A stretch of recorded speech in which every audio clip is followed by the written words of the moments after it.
Hi friends, welcome to my channel. సామంత్ని దాచిపెట్టిన అప్పుని చంప పగలగొట్టిన కావ్య. అసలు సామంత్ని అప్పు దాచిపెట్టడం ఏంటి, అసలు ఏం జరిగింది అనేది ఈ వీడియోలో తెలుసుకుందాం. కోర్టులో అనామిక అన్న మాటలు తలుచుకొని అపర్ణ అయితే చాలా బాధపడుతూ ఉంటుంది. ఆ అనామిక రాజు మీద చాలా కక్ష పెట్టుకుంది. రాజు ఈ హత్య చేశాడంటూ తను సాక్ష్యాలు తీసుకొస్తానని కూడా చెప్పింది. ఇప్పుడు ఏం చెయ్యాలో అర్థం కావడం లేదు అని అపర్ణ అయితే ఏడుస్తూ ఉంటుంది. అప్పుడే ఇక కావ్య ఆలోచించి ఒక్కసారి కళ్ళు తిరిగి పడిపోతుంది. కావ్య అయితే అలా కళ్ళు తిరిగి పడిపోయిన కావ్యని హాస్పిటల్కి తీసుకువెళ్తుంది అపర్ణ. హాస్పిటల్కి తీసుకువెళ్ళిన తర్వాత అప్పుడే కావ్య ప్రెగ్నెంట్ అని చెప్పి డాక్టర్ అయితే అంటారు.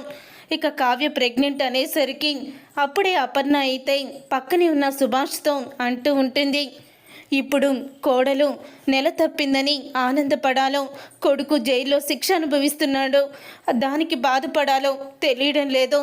ఒక పక్క భగవంతుడు ఒక శుభవార్తని ఒక దురవార్తని మనకి ఇస్తున్నాడు, ఏది మనం ఒప్పుకోవాలి అని అంటూ అపర్ణ అయితే చాలా ఏడుస్తూ ఉంటుంది. అపర్ణ, నువ్వేమీ భయపడకు, అంతా కూడా మంచి జరుగుతుంది.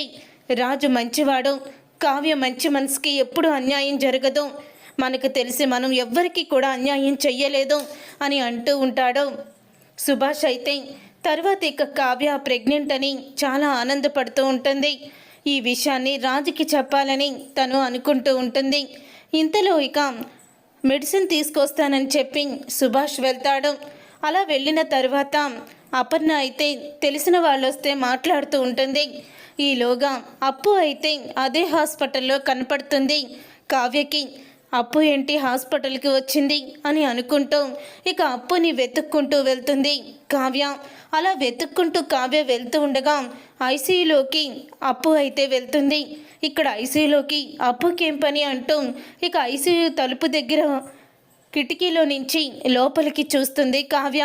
అలా లోపలికి చూస్తున్న కావ్యకి అయితే గుండె పగిలే నిజమైతే తెలుస్తుంది. ఇక సామంత్ అయితే స్పృహ కోల్పోయి అలా బెడ్ మీద పడుకొని ఉండగా పక్కనే అప్పు అయితే నుంచొని ఉంటుంది. ఇక అది చూసి ఒక్కసారి షాక్ అయిపోతూ ఉంటుంది కావ్య అయితే. ఇక షాక్ అయిపోతూ అప్పు అని డోర్ తీసుకొని లోపలికి వస్తుంది.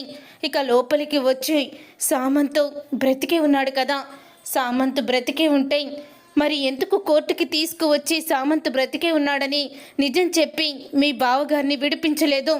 ఎందుకు ఇంత పెద్ద నిజాన్ని దాచిపెట్టావు?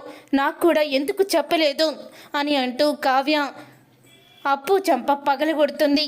దాంతో ఇక అప్పు అయితే నేను చెప్పేది వినక్క అని అంటూ ఉంటే, నా భర్త అక్కడ శిక్ష అనుభవిస్తూ ఉంటే నువ్వు ఇక్కడ ఈ సామంత్ బ్రతికి ఉన్నా కూడా చెప్పలేదంటే దానికి ఏంటి అర్థం అని నిలదీస్తూ ఉంటుంది. చూశారుగా ఫ్రెండ్స్, మరి అప్పు ఎందుకు సామంత్ని దాచిపెట్టింది, మరి సామంత్ని దాచిపెట్టడం వల్ల అప్పుకి ఏంటి ప్రయోజనం అనేది రాబోయే కథలో తెలుసుకుందాం.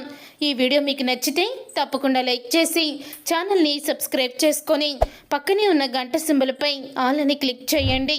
అప్పుడే మేము పెట్టే ప్రతి వీడియో మీరు మిస్ కాకుండా చూసేవచ్చు.